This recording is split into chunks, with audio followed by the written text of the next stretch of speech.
अस्सलाम वालेकुम अहबाब। आज मेरे हाथों में नावल निज़्दा है जिसके मुसन्निफ हैं रहमान अब्बास। रहमान अब्बास साहब का ताल्लुक इंडिया से है।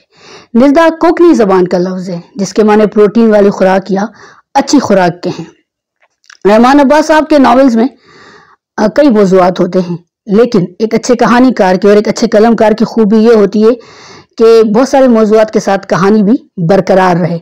सो इस नावल में भी हमें यही तजुर्बा हुआ है और कहानी ख़ास तौर पर खित्ते की दलत बिरादरी के गिर्द घूमती है जो माशी और इक्तिसादी लिहाज से इस्तेहसाल का शिकार हैं।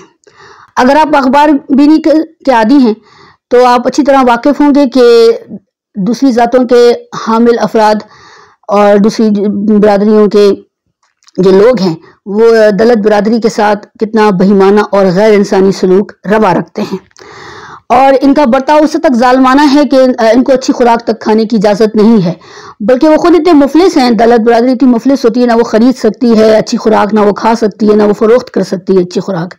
ये जब नावल को मैंने पढ़ना शुरू किया तो अंदाज़ा हुआ और अखबार में भी इतने सारे वाक़यात और रिसर्च पेपर्स इस बिरादरी के मुतालिक हम लोग पढ़ चुके हैं। हमें से बहुत सारे अहबाब वाकिफ़ हैं।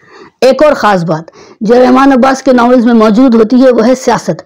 गुप्त अंदाज में सियासत भी साथ साथ नावल्स में चल रही होती है, कहानी में साथ साथ दौड़ रही है, कभी आहिस्ता अंदाज में और कभी बहुत तेजी के साथ। और ये इसलिए है क्योंकि बदकिस्मती से जो हमारे खित्ते में सियासत है, चाहे वो इंडिया हो पाकिस्तान हो, हमारी ज़िंदगियों पर बहुत मनफी अंदाज में सियासत असरअंदाज होती है। हम आम लोगों की और फिर उन लोगों के जो शऊर रखते हैं, जो सोचने वाले हैं, कलमकार हैं, सहाफ़ी हैं या उस्ताद हैं, उन तक पर सियासत मनफी अंदाज में बदकिस्मती से असरअंदाज होती है।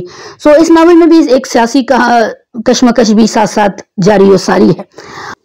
नावल में बचपन की यादें, जवानी की रोमानवी कहानी है और मुस्तकबिल के ख्वाब हैं, बचपन की मासूमियत, बचपन के दोस्त और गांव है और उसके साथ जो मोहल्ले का जंगल है उसकी दिलकश मंजर कशी भी नावल में शामिल है।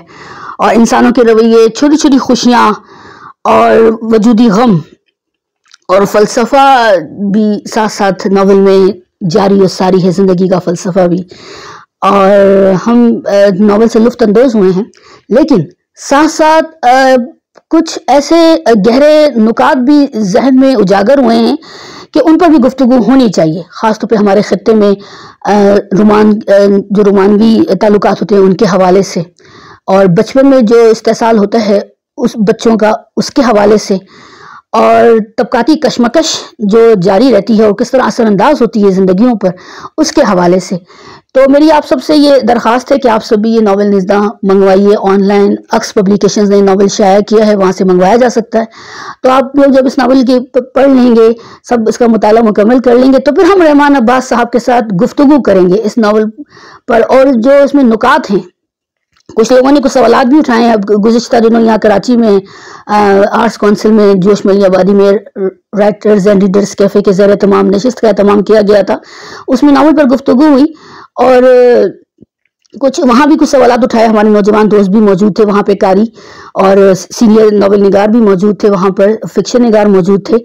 तो कुछ सवालात भी उठाए, कुछ नुकात भी डिस्कस हुए।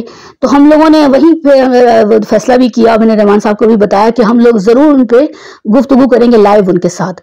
तो मेरी आप सब दोस्तों से यही दरख्वास्त है कि आप नावल पढ़िए, जब सब पढ़ लें तो फिर ज़रूर मुझे भी बताइए कि हमने नावल पढ़ लिया। फिर हम रहमान अब्बास साहब को मदू करेंगे, लाइव गुफ्तगू करेंगे उनके साथ, और वो भी वक्त निकालेंगे ज़ाहिर है अपने कारीन के लिए, बहुत मेहरबान नावल निगार हैं वो, और हम सबसे गुफ्तगू करेंगे। रज़ा सदीकी साहब से वो गुफ्तगू एक दफ़ा कर चुके हैं, आप लोग चाहें तो वो भी सुन सकते हैं, रज़ा सदीकी साहब के चैनल पर मौजूद है, मैं उसका लिंक भी शेयर कर दूंगी।